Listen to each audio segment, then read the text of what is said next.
Hey guys, Carter Brower here for another food for thought. For those of you joining us today that don't know who I am, I'm one of the advisors in the Rockwall office, and we are happy to have you. So we run a lot of different topics for these events. We generally do a monthly food for thought. So if you haven't joined us before, welcome. A lot of times it's market related things, but we also get into some other topics that are somewhat timely. And what we've seen here in the last month here in Texas was some bad weather and some things that folks are concerned about, especially when you have snowmageddon, whatever they're going to call it, and ice issues and busted water pipes and electrical problems and that sort of thing. Well, we want to do a food for thought because we had a lot of clients asking questions about it. And for us, the home is a big asset to our clients. And so protecting your home from what was happening here in the Metroplex and in Texas and Houston, we've got flooding that seems to happen every so often. Folks in Salt Lake, earthquakes seem to do better with the bad weather, snow and things like that. But certainly those are concerns as well. So what we're going to do today is we've got Scott Allison from Milestone Electric on with us to talk about some of these issues. A lot of things are coming out about generators and solar panels and how can we keep this from happening to us again. So a little bit of a bio on Scott. He is a licensed master electrician. He is the operations manager for the electrical and plumbing department at Milestone Electric. Okay. He's been with Milestone 12 years and been in the industry for 20. So very, very well experienced. He works on large commercial projects as well as residential. So Scott, hey, we appreciate you being here. I think this is going to be very informative for our clients and we're looking forward to it. So thank you for being here. Thanks for having me. All right, well, let's jump in. I mean, we thought 2021 was going to be an easy year after 2020, and then all of a sudden we had this big winter storm that paralyzed Texas.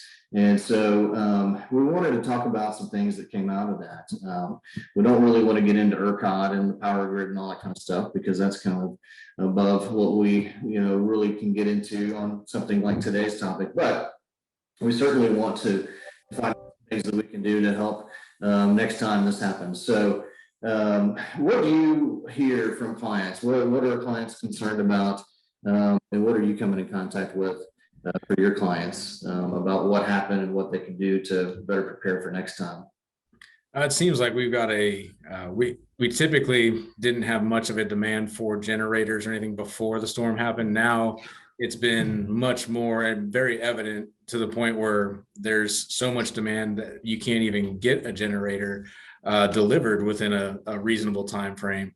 So definitely people worried about losing their power, people worried about their frozen pipes and how to prevent it for next time. So those two things combined, keeping their power on and then making sure that their plumbing stays safe, because it not only do you not have water when your pipe bursts, but it causes property damage. And all those things combined, that's the main concern from our consumers.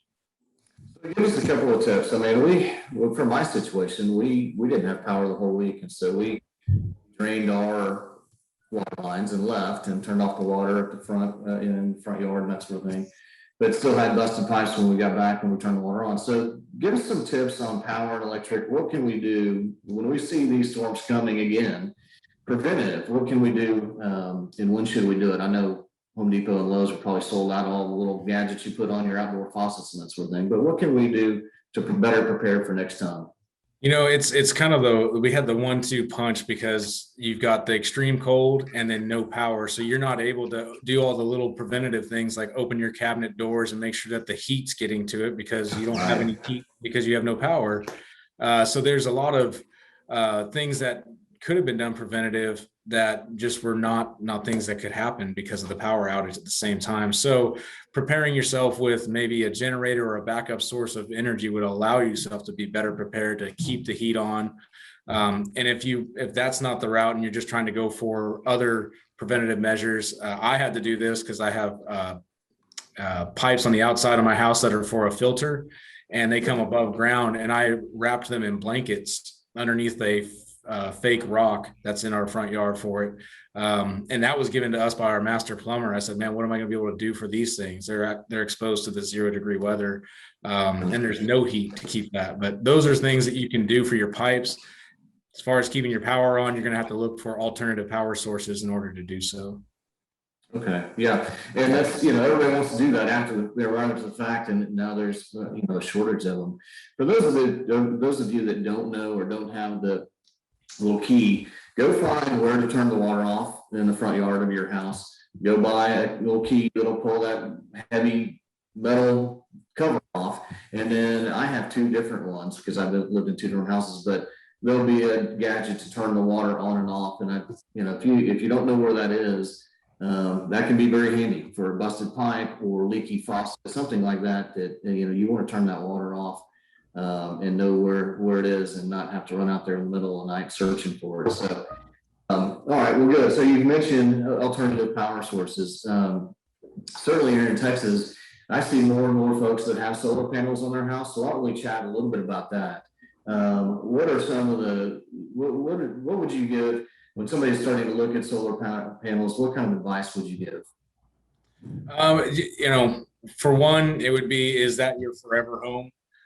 Because it is a very expensive, I say very expensive, it's an investment. So if it's an investment you're making in your forever home, it's not the house that you're in between getting to your forever home. I wouldn't suggest it. Maybe look at a little bit more of a something that you can take with you when you leave, like a generator. But if it's your forever home, putting solar in, it's not a bad idea because you're basically paying for your electricity up front. Okay. And then there are some things with solar too that it's only going to work during the day. And then, if you really want to be completely off grid, you're going to have to go with a solar and a battery system to give you that complete off grid feeling. What are some of the costs? I had somebody come by and talk to me about solar, and they were making it sound like it was basically no cost out of pocket to me. But what are the real costs when you go to put in something like that? The break-even point from my research, and we don't do solar systems at Milestone, but the break-even is usually about 7 to 8 years, depending on your usage. The more demand you have on a system, the quicker the return is on investment. 7 to 8 years to the break-even point. However, you're still making a payment after that 7 or 8 year period. They do 20+ year loans on solar systems to make it to where it's a smaller payment to equal about what your electric bill payment is now. So it seems like you're paying nothing for it, but you're actually, like I said, more or less paying your electric bill up front, locking it in at today's rate versus worrying about it possibly going up in the future. Okay, so when you say forever home, that makes sense. If you're going to be in this house 20+ years, then that will be, and then you kind of get the electric benefit from it. Okay. Right. You mentioned batteries, and Tesla is, we hear Tesla batteries and power stations and that sort of thing. So are you familiar with how those work and what the costs are? Because that's added, right? You need that on top of the solar, correct? Right. And from my research on that, we don't install those either. My research on that's about $5,000-$6,000 for the battery itself, and your house may need, depending on the demand, might need more than one. And then installation plus battery is around $11,000, $12,000, $13,000 per battery. So, and that doesn't include solar. So you're looking at a pretty sizable investment to get it to where, if you want to go completely off grid to where a event like we had recently happens, you're going to need the battery backup, because a solar system on its own still requires some sort of electricity to operate the inverter, to take it from a different type of voltage that the solar produces to what your house actually uses. Okay. So say, 4,000 or 5,000 square foot house, you might have to have 2 or 3 of those batteries if you want to power your house continuously. Yeah, I'm not quite sure what the size would be. It'd be even more load. So if you're a house that has mostly gas appliances, you probably have very low usage. If you're all electric and you've got electric heat strips in your heaters in the attic, that's going to be a very large consumption, require more batteries, require more solar panels, all those things. Okay, good. So lots of research to do before you just dive in. Right. It was like the upfront cost for the solar could be one thing, but then, the battery could be a completely separate thing and almost double the costs. Yep. For you. So, okay, well, good. I know you mentioned generators. That's the first thing I thought of. It was like, every year when the power will go out during the summer or whatever, and the first thing I was telling my wife, Holly, is like, we're getting a generator. Of course, we never do it because it goes by and then you forget about it, kind of like what happened a few weeks ago. So tell me about generators. There's a whole, clear me up on this. There's a whole home generator and a smaller generator. What can you tell us about generators? So, to start with, most people, when they think of generators, they're seeing the ones at Home Depot that either are the gas pull ones, or Home Depot has some of those displays at the end of the aisles, and they'll show a whole home generator or like an AC unit. When you're looking at generators, you really need to think about what your needs are. Do you want a whole home generator to where when the power goes off, it's just like nothing had ever happened, or do you just need something that's going to run the necessities, and you're okay with that? Because it really makes a difference on the cost of putting one in. If it's just a few items, maybe all you need is a pull start generator, and we can put in a plug that hooks right up to your electrical panel, and you're going to be limited to what you can use it for. Or if you want a whole home generator, we can size those and give you kind of a range of certain things. Like if you want to run more than what a 30 amp pull start generator can run, and you want to run more than those things, we have different sizes all the way up to complete whole home. You won't ever feel the power loss in your house. But there's some that will allow you to just select a few items like air conditioners and heaters and ovens and all those types of things, as a what they call a shed kit. It allows you to, if one's taking too much power, it allows you to shed that particular item off of it while it runs other things. And then when that item is being used, it can shed off other items as well. So we can size it and customize it to your wants and needs. It doesn't have to be one size fits all house. It could be a 4,000, 5,000 square foot house, and we could put a small generator on it, and it can run the necessity things that you want it to run. Or we can put one on that'll run the entire house, and you don't have to worry about it. I imagine the entire house one might be a little more expensive. Absolutely. Yep. So we have a question come in. How do you know what size? And I guess that's part of the answer is, do you want to run the whole house like nothing happened when the power goes out, or do you want to run, certain appliances, AC units, that sort of thing? So that's kind of how you judge what size you need. Yeah, and I would say like the typical size that most of our customers go with, and I'm just going to 2,000, 3,000 square foot house here in Texas, with gas appliances, meaning your gas furnace, your gas oven, gas stove, all those things, is about a 20 kW for a whole house, which is our most popular one that we put in. We have an 8 kW, which is the small end. That's the smallest that we install. That can be put on that same house. You're just going to be limited on what you can do, but we can put a kit in to where if the AC is taking up the majority of the power to be used, it will shed first to where it turns off while you use another appliance. And when you're done using that, it kicks back on. So like I said, you can customize it to however you want. It just depends on what your needs are and what your wants are. So could you go in there and turn off my son's Xbox while I'm in the air conditioner in my room, something like that? It would turn off your son's lights, Xbox, everything. Well, that's tough, isn't it? So tell me the cost. So we have the 20K and the 8K. What's the cost ballpark? Ballpark for 8K, anywhere from $14,000. That's completely installed, as long as the gas line and all that other stuff is right in where it needs to be. We have a within 10 feet. So if you've got a gas meter and the generator's hooking up right next to it, as long as everything was in about 10 feet of the breaker box and the gas meter, that's about a normal install price.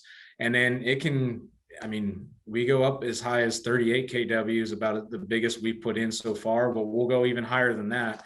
And those can get up to $40,000. So it really just depends on your needs, your wants, which are sizable investments. Yeah. But they're going to give you the power when you want it, and it's not necessarily it's something that you could take with you if you decided to move. It wasn't your forever home. Oh, you could. Okay, that makes sense. Are you seeing new home builders add these as a benefit? Have you seen that? I've seen a couple of new homes that get generators installed. That's a request Okay. item for sure. I don't know if home builders are really getting into that now. Surge protection home builders are putting in, which if anybody that gets a generator, if you have a piece of equipment that's sending power into your home that's ran off of a motor, they create their own surges just like a power company would, but even more frequent because it's a motor that's surging, which can damage appliances. So we recommend one on every single install that we do. Okay. And fuel sources for the generators, that can be natural gas, propane, I guess that will maybe affect the cost a bit of the installation depending on where the propane is, and that's really. Absolutely, and a lot of our customers prior to this Ice-Mageddon that we had were people that lived out in the country that they didn't have a gas meter, so they had propane. So we can do a tank that's buried in the backyard if they don't already have one, but that does accrue more costs for sure when we have to do stuff like that. And then certain people want the generator on a certain side of their home. Or people live in HOAs that have a noise range, and we have to submit all that to the city before we can even put a generator on the property sometimes. Yeah, how noisy are these things generally? 64 decibels is about the range, which isn't too bad, like an air conditioner. Yeah, I was gonna say, we bought a dishwasher recently and it was 41 decibels and you can't even hear it. Yeah. So 64 probably not too bad if it's outside your house and that's where they. So when we had this big storm hit Texas, was natural gas an issue? If you had a natural gas power generator, seemed like everything was shut down. Was the natural gas shut down as well? The natural gas was an issue for certain areas. My house is natural gas, and I didn't have a shortage of it, but there were certain areas that did. And I did hear that that would be a problem because a generator, unlike solar or a battery, needs a fuel source. And I mean, solar needs the sun, but the fuel source, whether it's natural gas, propane, and they make diesel ones as well, where you have to have a storage diesel tank to operate the generator. But you need to pick the fuel source that's going to be most available in the disaster that you're in, which typically there's enough natural gas left in the pipes.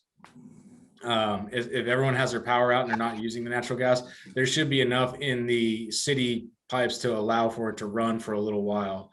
And just to give you an idea, a 500-gallon propane tank, depending on the size generator you have, is maybe good for about 5 days of runtime on a smaller generator. A smaller generator. And we can size all that for you. One question came in and said, what is your recommendation for storing fuel for the pull generator? Okay, so for like a regular pull chain, like a startup on your own. Mm-hmm. I mean, as far as storing it, hopefully you can have a place where you can, like, it's just like a lawnmower. It's going to take regular gas. So most people store it in the garage. That's where I store mine. It's probably not the safest spot for it, but that's kind of the risk. If you hook up to natural gas, you don't have to worry about it. It's there. There's no storage of fuel. There's no storage of the generator. It sits on the side of your home, kind of like an air conditioner, and it's aesthetically pleasing. We have a nice cover for it. It opens up. It's got a computer board on it that reads everything and gives you a little bit of visibility of what the generator is doing, and it's checks and balances and all that.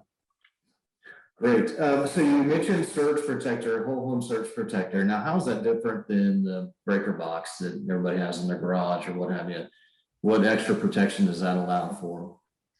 So if most people have the surge strips on their TVs, on their computers, all that. The whole home surge protector prevents all your hardwired appliances that everyone kind of forgets about. Everything's got a computer chip in it these days. So your cooktop, your oven, your refrigerator, all those things that have a control board in them are subject to surges. And if you don't have a power strip on each one of those appliances, you're leaving them wide open for the power company to send you surges through your panel. And so we put what I call putting it on the front door. It's like locks on your door. If that's the most frequently used door in your house, which is what your panel is, it's where all the energy comes into. That's where you're going to want to put your lock on it, and that's what a surge protector is. It's keeping unwanted surges and voltages outside of your system, just like a lock on a front door is keeping unwanted people from entering your home. Great. I will mention, guys, if you have questions, there's a Q&A button there where you can type in the chat as we're going through some of the topics today. So I've seen quite a few questions come in, but if you have something you want me to ask or we want us to discuss, make sure you put it in. Okay. So you mentioned you could take the generator with you. There can be some tax credits for some of these things. In my research, I've seen that the generators don't generally get a tax credit. Is that what you understand as well? Yeah, I haven't seen a tax credit for generators. They're not an energy efficient item, so there's no government tax credit to incentivize the buying of them. Okay, that is the exact opposite for the solar. So the solar does get a tax credit. I think for 2021 it's 26%. Yep. Something to consider there, and I think the Tesla power station could qualify as well. So something to look into. Now for you guys, what type of service, as far as if somebody wanted a generator, what would you come out and give an assessment of what their needs are and services needed, that sort of thing? Yeah, and our guys that go out there, we have guys that are certified generator technicians. So we use Kohler brand. Generac is a popular brand that you see at Home Depot and all that. We choose to use Kohler for a few reasons. It's a little bit higher end. And you have to be certified and make sure that you can perform the warranties and the maintenances on it and all that. And we offer maintenance programs. But our first guy that comes out, he's going to be the person that assesses your system, make sure that he's identifying all your wants and needs, sizing it appropriately, and then making sure that you have the clearances and that it's going to fit as far as your HOA needs, all those types of things before we actually put one in. And we actually have to take a drawing of the home, submit it to the city before they'll let us put it in as well. Oh, wow. Wow. Okay. So pretty involved. When I go to Home Depot and I see those generators there, they're like $2,000. So I'm assuming that's one that's pretty low level, will only be able to power certain things. Mm-hmm. Yeah, that's probably an 8 kW if I had to guess on the 2000. And that's a Generac, which if you're, just like anything, like Home Depot's got Milwaukee and DeWalt, and then they got Ryobi brand. Right. For us, the Generac is more of like a Ryobi brand. It's the base model. It's not necessarily going to have all the bells and whistles that another one would. We just choose to use Kohler because it offers more things to our customers than what a Generac can offer. Okay. And you mentioned the maintenance. What generally maintenance is there? Yearly maintenance? So yearly maintenance, we go out, we change the oil in it, we make sure we do it through a run test to make sure that it's coming on when it's supposed to. So we'll actually perform a kill test on it to make sure that when the power does go out, it operates back on and does all the things it's supposed to. And then we'll do we'll set up a laptop on it. It'll give us all the vitals of the generator itself, the motor and the control board, and let us know what it's done in the last year or for however long we want to set it for. Along with making sure that it's having its run cycles. It's one of those things too, where if it sits for so long, like any engine, it's going to have a hard time starting up. So we check all those vitals, make sure the battery is still in good shape, and then replace it if necessary. So a lot of that comes with the yearly maintenance. Okay, great. So one question that came in, do Kohler techs or do your techs certify that the natural gas supply is balanced so natural gas appliances won't be negatively affected when the generator kicks in? So yeah, we got gas, stove, and fireplace and all that stuff, and then it's pulling for the generator. What happens to the other appliances? So we're luckily, like mentioned earlier, I'm over electrical and plumbing. We send a plumber out there too to hook up the gas side of it. And if he recognizes based off of the BTU demand of your home that a bigger regulator is needed or bigger gas piping is needed, those come into play as well. We really make sure that we size it appropriately so you don't experience any of those things. Because what can also happen if it's not sized properly is it's more likely to starve your generator of fuel than it is to starve your other appliances. And then for the folks in Houston that see flooding from time to time, and it seems like more often now than before, what would you recommend where to put these generators? Can they be elevated? Can they be, somewhat, we have flooding here too, but not as prevalent, so.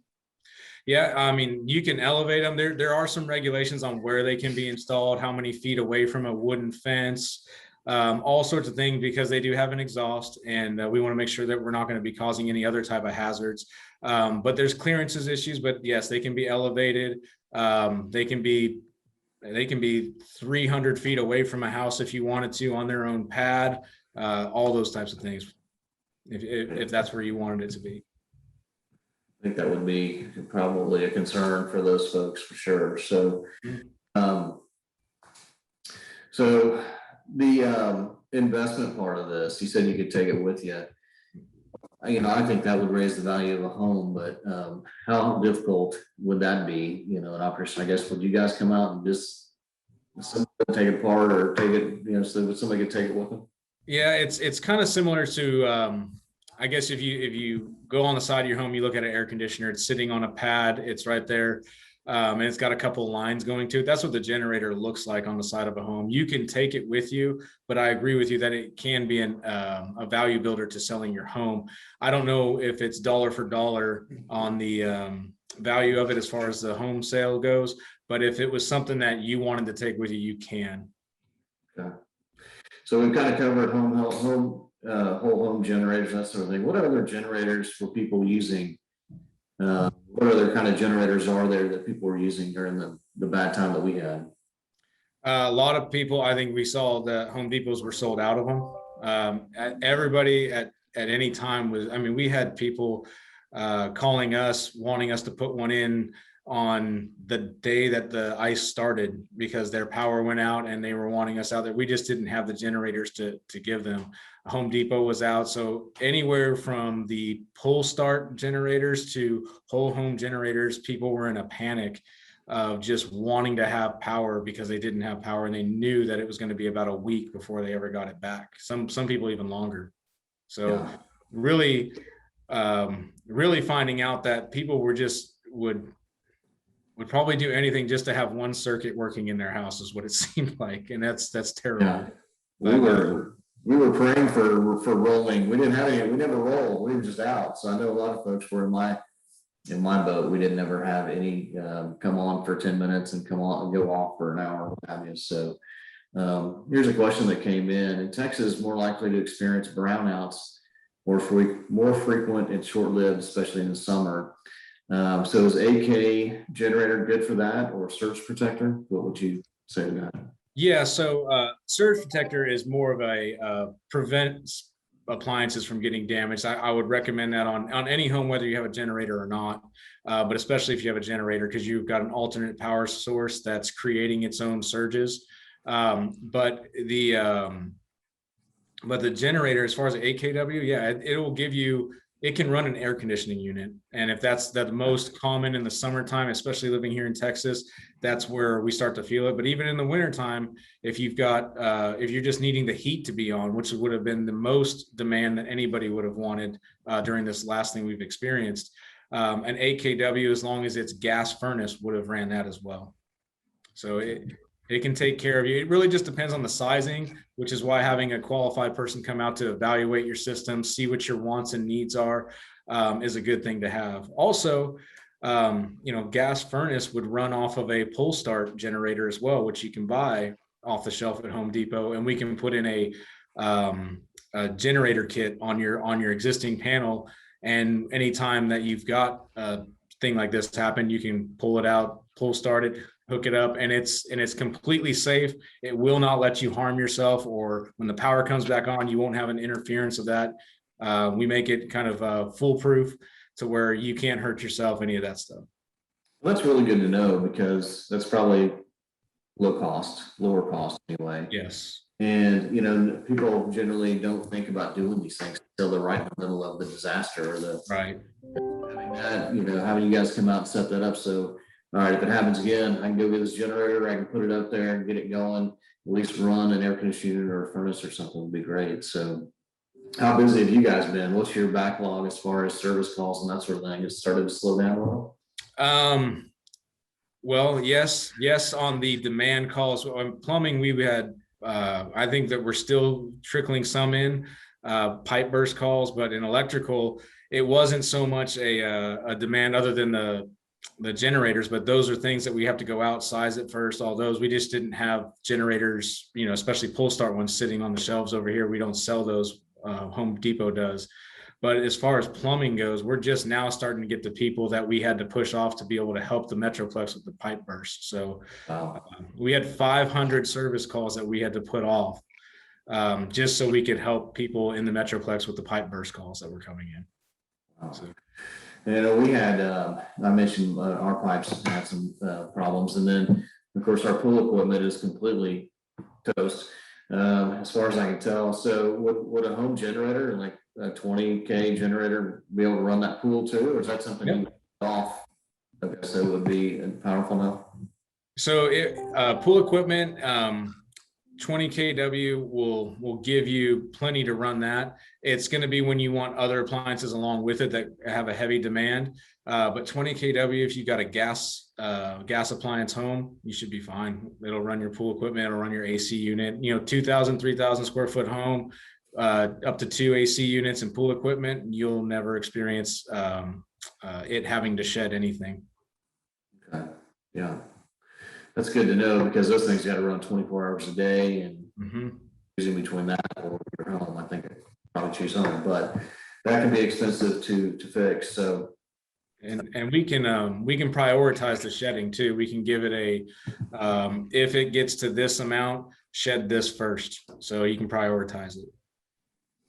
Okay. What if you had just a pull start generator? Could you run the pool just on that, or I mean, would that be something you could connect just to one appliance or one section like a pool? Or pool equipment usually requires a 20 amp and most pull start ones are 30 amp. You probably could. That would be the only thing you'd be able to run, would be the just run it just by itself. Okay. And it might be at the top range of the demand. And when you run any generator at full capacity, you're using fuel, as much fuel as it can take in, so it's gonna go through it pretty quick. Yeah. Well,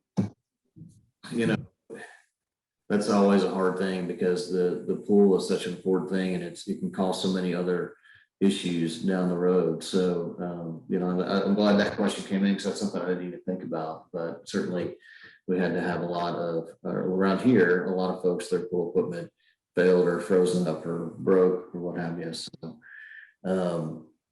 great. Well, I've kind of gone through most of the questions that we had. We had a lot of great questions.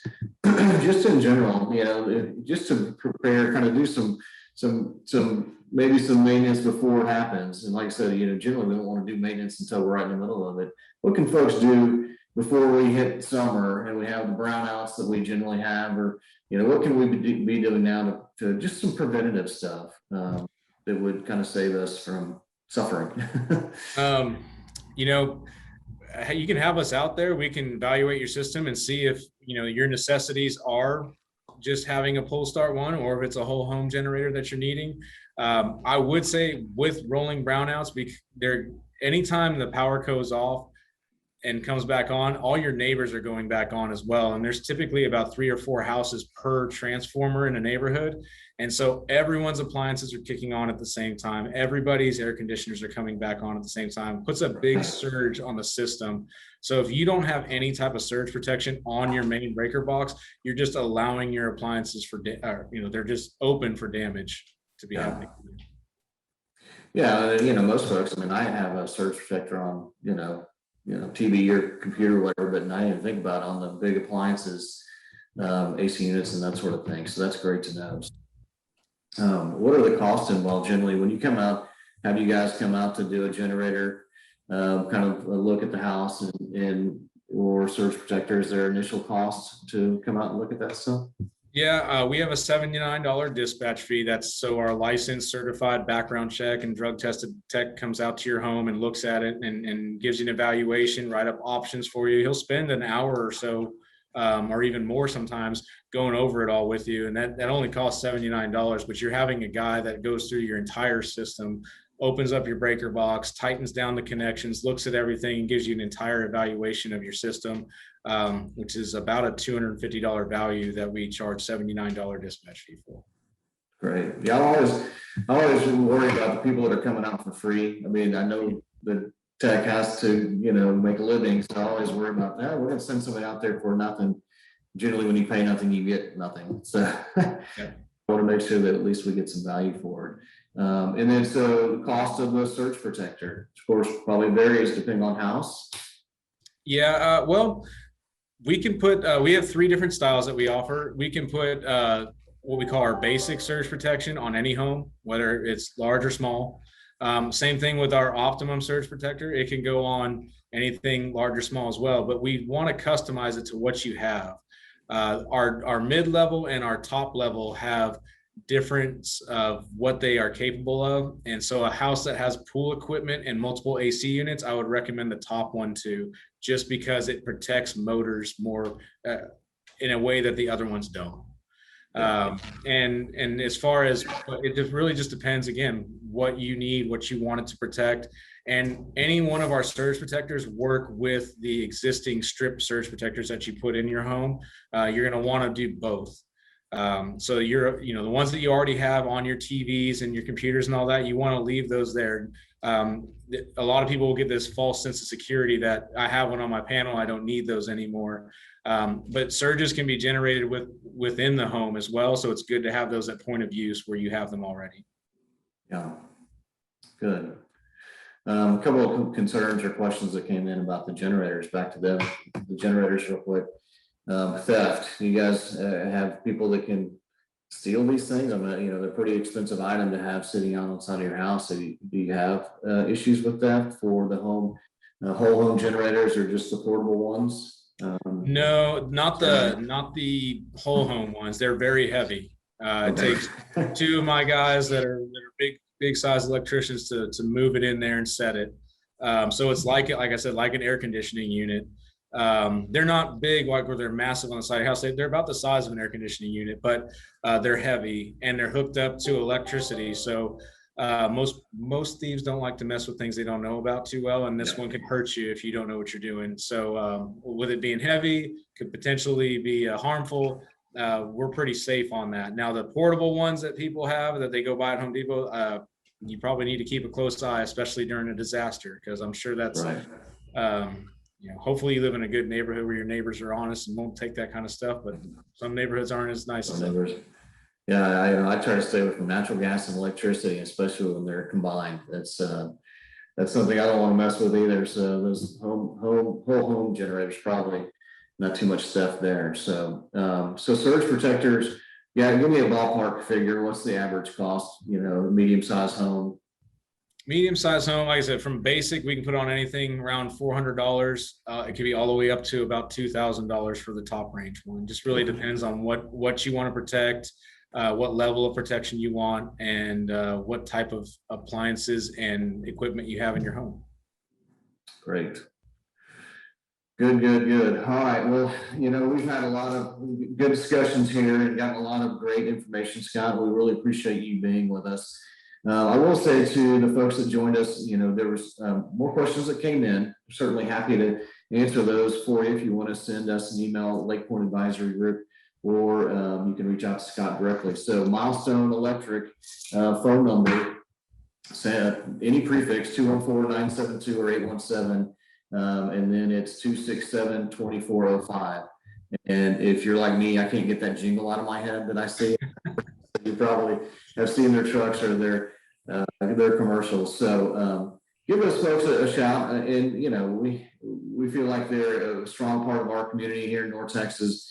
If you're in Houston and Salt Lake area, I hope you got a lot out of this. At least some good questions asked for a company there locally that might be able to do some of the same services. So Scott, yeah, this was great.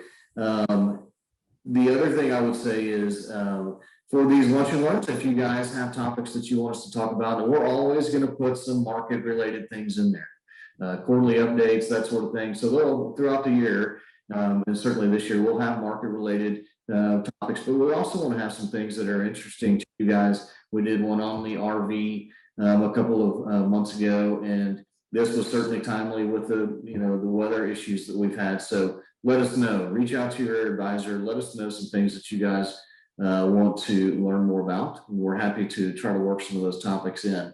As always, we appreciate you, and we appreciate you guys letting us service and serve you and being part of the Lake Point Advisory Group. You're very important to us. I always want you to know that we're always here if you need us. We're just a phone call away. So Scott, once again, thank you for spending time with us today.